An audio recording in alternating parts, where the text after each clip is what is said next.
ओम शांति। आज हम सुनते हैं 20 जनवरी के ईश्वरीय महावाक्य।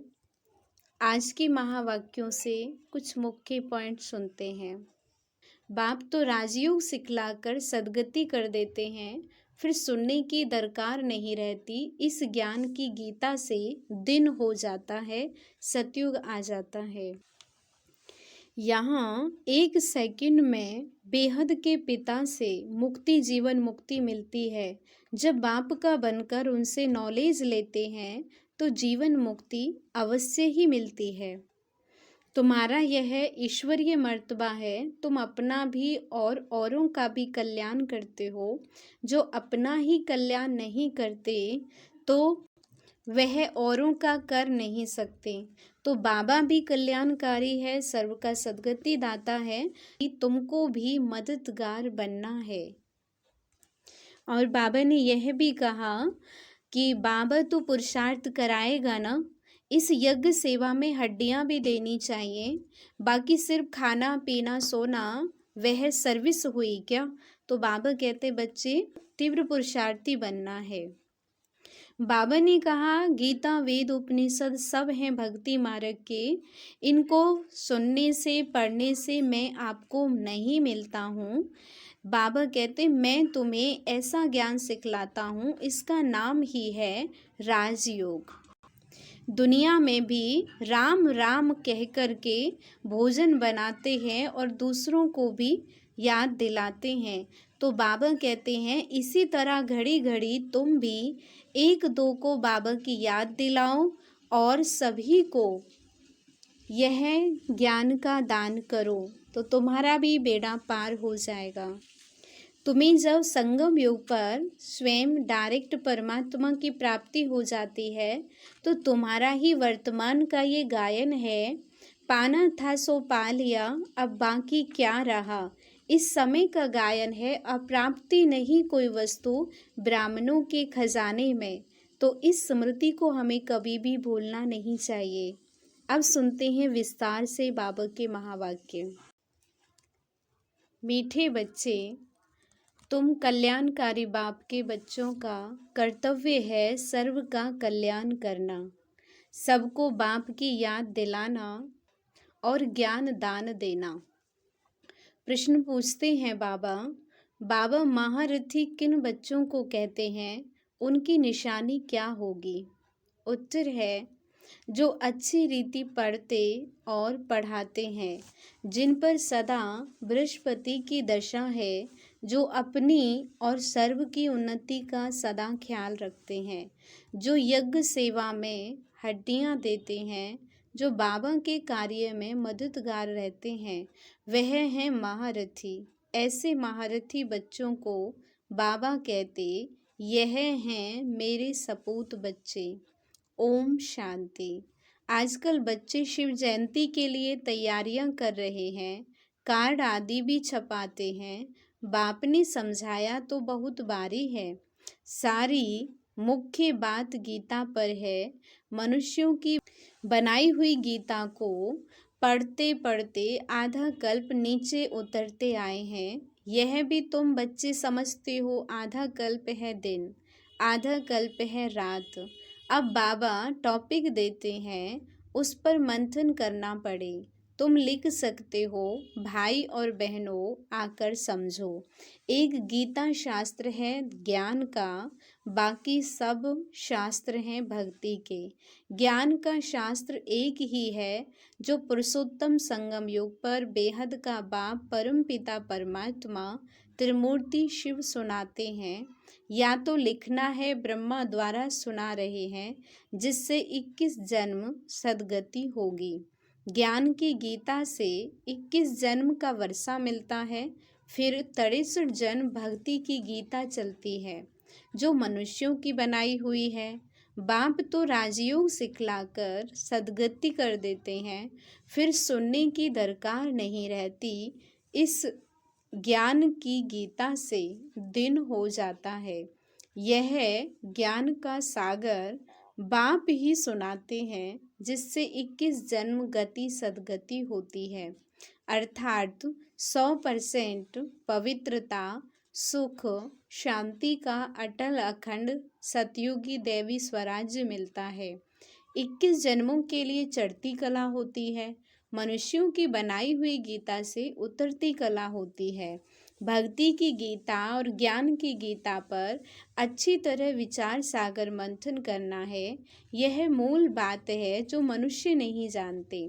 तुम लिखते हो त्रिमूर्ति शिव जयंती, सो श्रीमद् भगवत गीता जयंती, सो सर्व की सद्गति भवंती। यह भी सुना सकते हो कि शिव जयंती सो विश्व में शांति भवंती।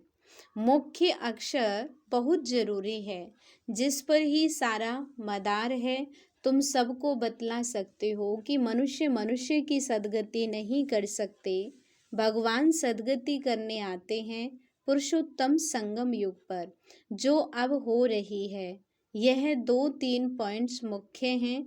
शिव और कृष्ण की गीता का कंट्रास्ट तो है ही। त्रिमूर्ति शिव भगवान से संगम पर गीता सुनने से सद्गति होती है। ऐसी ऐसी पॉइंट्स पर जब कोई विचार सागर मंथन करे तब औरों पर भी असर पड़े। मनुष्य मनुष्य की सद्गति कभी कर नहीं सकते। सिर्फ एक ही त्रिमूर्ति परम पिता परमात्मा शिव, जो टीचर भी है सतगुरु भी है, वह इस पुरुषोत्तम संगम युग पर सर्व की सद्गति कर रहे हैं। कार्ड में थोड़ी लिखत ही हो, ऊपर में लिख देना चाहिए, कलयुग कौड़ी जैसे पतित मनुष्य से सतयुग पावन देवी देवता बनने का ईश्वरीय निमंत्रण। ऐसे लिखने से मनुष्य खुशी से आएंगे समझने के लिए। सद्गति दाता बाप की ही शिव जयंती मनाई जाती है।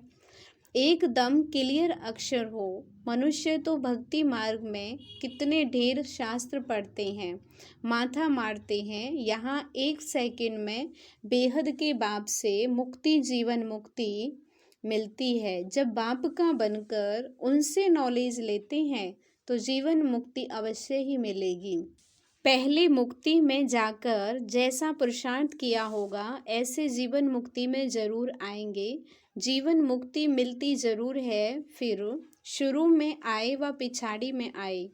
पहले जीवन मुक्ति में आते, फिर जीवन बंध में। ऐसी ऐसी मुख्य पॉइंट्स अगर धारण करें तो भी बहुत सर्विस कर सकते हैं। अगर बाप को जानते हो तो दूसरों को भी परिचय दो। किसको परिचय नहीं देते तो गोया ज्ञान नहीं है। समझानी दी जाती है परंतु तकदीर में नहीं है। कल्याणकारी बाप के बच्चे तो कल्याण करना चाहिए, नहीं तो बाप समझेंगे यह कहने मात्र कहते हैं कि हम शिव बाबा के बच्चे हैं, कल्याण तो करते नहीं। साहूकार अथवा गरीब कल्याण तो सबका करना है, परंतु पहले गरीब उठाएंगे क्योंकि उन्हों को फुर्सत है। ड्रामा में नूंद ही ऐसी है, एक साहूकार अगर अभी आ जाए तो उनके पिछाड़ी ढेर आ जाए। अब अगर महिमा निकले तो ढेरों की ढेर आ जाए। तुम्हारा है ईश्वरीय मर्तबा, तुम अपना भी और औरों का भी कल्याण करते हो। जो अपना ही कल्याण नहीं करते तो औरों का भी कर नहीं सकते। बाप तो है कल्याणकारी, सर्व का सद्गति दाता। तुम भी मददगार हो ना। तुम जानते हो वह है भक्ति मार्ग की दशा। सद्गति मार्ग की दशा एक ही है। जो अच्छी रीति पढ़ते और पढ़ाते हैं उन पर है बृहस्पति की दशा। उनको महारथी कहेंगे। अपनी दिल से पूछो, हम महारथी हैं, फलाने फलाने मिसल सर्विस करते हैं। प्यादे कभी किसको ज्ञान सुना नहीं सकते। अगर किसका कल्याण नहीं करते तो अपने को कल्याणकारी बाप का बच्चा क्यों कहलाना चाहिए। बाप तो पुरुषार्थ कराएगा। इस यज्ञ सेवा में हड्डियां भी देनी चाहिए, बाकी सिर्फ खाना पीना सोना वह सर्विस हुई क्या। ऐसे तो जाकर प्रजा में दास दासी बनेंगे। बाप तो कहते हैं पुरुषार्थ कर नर से नारायण बनो। सपूत बच्चों को देख बाप भी खुश होंगे। लौकिक बाप भी देखते हैं, यह तो बहुत अच्छा मर्तबा पाने वाला है, तो देखकर खुश होंगे। पारलौकिक बाप भी ऐसे कहते हैं। बेहद का बाप भी कहते हैं, हम तुमको बेहद का मालिक बनाने आए हैं, अब तुम औरों को भी बनाओ। बाकी सिर्फ पेट की पूजा करने से क्या फ़ायदा होगा। सबको सिर्फ यही बताओ कि शिव बाबा को याद करो, भोजन पर भी एक दो को बाप की याद दिलाओ, तो सब कहेंगे इनकी शिव बाबा से बहुत प्रीत है। यह तो सहज है ना, इसमें क्या नुकसान है। टेव पड़ जाएगी, आदत पड़ जाएगी तो खाते रहेंगे और बाबा को भी याद करते रहेंगे। दैवी गुण भी जरूर धारण करने हैं। अभी तो सब पुकारते हैं कि हे पतित पावन आओ, तो जरूर पतित हैं। शंकराचार्य भी शिव को याद करते हैं, क्योंकि वही पतित पावन है। आधा कल भक्ति करते हैं, फिर भगवान आते हैं। कोई को हिसाब का थोड़े ही पता है। बाप समझाते हैं, यज्ञ तप दान से मैं नहीं मिलता हूँ, इसमें गीता भी आ जाती है। यह शास्त्र आदि पढ़ने से कोई की सद्गति नहीं होती है। गीता वेद उपनिषद सब हैं भक्ति मार्ग के। बाप तो बच्चों को सहज राजयोग और ज्ञान सिखलाते हैं, जिससे राजाई प्राप्त कराते हैं। इनका नाम ही है राजयोग। इसमें पुस्तक की कोई बात नहीं। टीचर स्टडी कराते हैं पद प्राप्त कराने के लिए, तो फॉलो करना चाहिए। सबको बोलो शिव बाबा को याद करो, वह हम सब आत्माओं का बाप है। शिव बाबा को याद करने से विक्रम विनाश होंगे। एक दो को सावधान कर उन्नति को पाना है। जितना याद करेंगे उतना अपना ही कल्याण है। याद की यात्रा से सारे विश्व को पवित्र बनाएंगे। याद में रहकर भोजन बनाओ तो उसमें भी ताकत आ जाएगी। इसलिए तुम्हारे ब्रह्मा भोजन की बहुत महिमा है। वह भक्त लोग भोग लगाते हैं तो भी राम राम कहते रहते हैं, राम नाम का दान देते हैं। तुमको तो बुद्धि में घड़ी घड़ी बाबा की याद रहनी चाहिए। बुद्धि में सारा दिन ज्ञान रहना चाहिए। बाप के पास सारी रचना के आदि मध्य अंत का ज्ञान है ना। ऊंचे से ऊंच भगवान है, तुम उनको याद करेंगे तो ऊंच पद प्राप्त करेंगे। फिर दूसरे किसको याद ही क्यों करें। बाप कहते हैं सिर्फ मुझे याद करो तो दूसरे सब छोड़ने पड़ते हैं। यह है अव्यभिचारी याद। अगर याद नहीं पड़ती तो गांठ बांध लो। अपनी उन्नति के लिए, ऊंच पद पाने के लिए पुरुषार्थ जरूर करना है। हमको भी टीचर बनाने वाला शिव बाबा हमारा टीचर है। तुम सब पंडे हो ना, पंडों का काम है रास्ता बताना। इतना सारा ज्ञान पहले थोड़े ही तुम्हारे में था। सब कहते हैं पहले तो जैसे पाई पैसे की पढ़ाई थी, सो तो जरूर होगा। ड्रामा अनुसार कल्प पहले मिसल पढ़ते रहते हैं, फिर कल्प के बाद भी ऐसे ही पढ़ेंगे। पिछाड़ी में तुमको सब साक्षात्कार होंगे। साक्षात्कार होने में देरी नहीं लगती है। बाबा को जल्दी जल्दी साक्षात्कार होते गए। फलाना फलाना राजा बनेंगे, यह ड्रेस होगी। शुरू में बच्चों को बहुत साक्षात्कार होते थे, फिर अंत में बहुत होंगे। फिर याद करेंगे। अच्छा, मीठे मीठे सिक्की लदे बच्चों प्रति माता पिता बाप दादा का याद प्यार और गुड मॉर्निंग। रूहानी बाप की रूहानी बच्चों को नमस्ते। रूहानी हम बच्चों की रूहानी बाप दादा को नमस्ते। शुक्रिया बाबा, शुक्रिया शुक्रिया। धारणा के लिए मुख्य सार है। फर्स्ट पॉइंट है, भोजन पर एक दो को बाप की याद दिलाओ। याद में भोजन खाओ। एक शिव बाबा से ही सच्ची प्रीत रखो। सेकंड है, यज्ञ सेवा में हड्डियां देनी है। बाप का पूरा मददगार बनना है। सभी गोप गोपियों प्रति मातेश्वरी जी के हस्तों से लिखा हुआ एक याद पत्र सन 1961 का है। सभी गोप गोपियों प्रति अति याद प्यार। बाद समाचार की आप सब गृहस्थ व्यवहार में रहते कमल फूल समान अपनी जीवन में सफलता को पाते रहते हो ना। लाडले गोप तो अब सर्विस को अच्छी रीति उठाने के पुरुषार्थ में लग गए हैं। बहुत अच्छा है। आखिर भी अपने परम पूज्य बाप का परिचय सबको मिलना ही है। यह तो जानते हो कि इस ऊंच प्राप्ति को कोटों में कोई ही पा सकेंगे, परंतु ऐसे फूल जरूर निकलेंगे तो ना। अच्छा, तेज रफ्तार से सर्विस को बढ़ाते चलो। खजाना अविनाशी ज्ञान धन का तो बहुत अनोखा है, अखुट है, जो बाप द्वारा सभी बच्चों को मिलता ही रहता है। कोई इसे प्राप्त कर ले तो जन्म जन्मांतर के लिए मालामाल बन जाए। यह चीज ही ऐसी है। कहो लाडले गोप गोपियाँ, ठीक बात है ना। आप सभी गोप गोपियाँ अतीन्द्रिय सुख में जीवन के अनुभव से जीवन बिताते चलते चलो। देखो लाडले गोप गोपियाँ, अब इन ब्राह्मण कुल की वृद्धि होने में ही सबका कल्याण है। फिर तो ब्राह्मण सो देवता अवश्य बनेंगे। जैसे कई अपने गृहस्थ व्यवहार में रहते भी ब्राह्मण कुल वंशी बनकर चल रहे हैं, अर्थात गृहस्थ व्यवहार में रहते पवित्र रहते हैं, हम एक बाप के बच्चे हैं, ऐसी पवित्र धारणा में रहते हैं।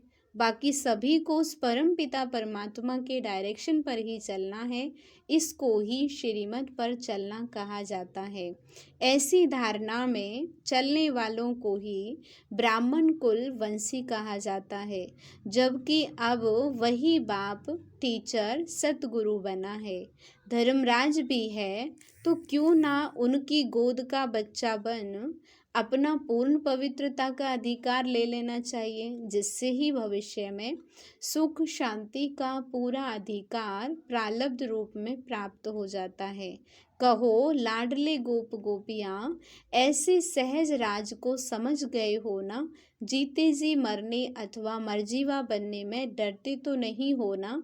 आज यह पत्र हर एक अपने अपने नाम से समझे और अपना पत्र समझकर पढ़े अथवा सुने, और माँ का प्यार भी हर एक अपने नाम से पाए। हर एक गोप गोपी प्रति नाम सहित माँ का अत्यंत प्यार। अच्छा, अपना सौभाग्य ऊंच बनाने के पुरुषार्थ में तीव्र वेग से लगे रहना ही कल्याणकारी बनना है। जबकि अभी पता चला है कि स्वयं परमपिता ऊंच वर्षा देने आया है, तो लेकर ही रहना है। अच्छा, छुट्टी लेते हैं। ओम शांति। वरदान है, अविनाशी प्राप्ति के आधार पर सदा संपन्नता का अनुभव करने वाले प्रसन्न चित्त भव। संगम युग पर डायरेक्ट परमात्म प्राप्ति है। वर्तमान के आगे भविष्य कुछ भी नहीं है। इसलिए आपका गीत है, जो पाना था वो पा लिया। इस समय का गायन है, अप्राप्त नहीं कोई वस्तु ब्राह्मणों के खजाने में। यह अविनाशी प्राप्तियां हैं। इन प्राप्तियों से संपन्न रहो तो चलन और चेहरे से सदा प्रसन्नता की विशेषता दिखाई देगी। कुछ भी हो जाए, सर्व प्राप्तिवान अपनी प्रसन्नता छोड़ नहीं सकते। स्लोगन है, परमात्म प्यार के अनुभवी बनो तो कोई भी रुकावट रोक नहीं सकती। अव्यक्ति साइलेंस द्वारा डबल लाइट फरिश्ता स्थिति का अनुभव करो। कोई भी आपके समीप संपर्क में आए तो महसूस करे कि यह रूहानी है, अलौकिक है। अपने पूर्वजपन की स्मृति से सभी आत्माओं की पालना शांति की शक्ति से करो। आपका फर्ज है अशांति के वायुमंडल में आत्माओं को शांति का दान देकर उनमें शांति की, सहन शक्ति की हिम्मत भरना। इसके लिए अपनी वृत्ति द्वारा, मनसा शक्ति द्वारा विशेष सेवा करो। लाइट हाउस बन सर्व को शांति की लाइट दो। ओम शांति।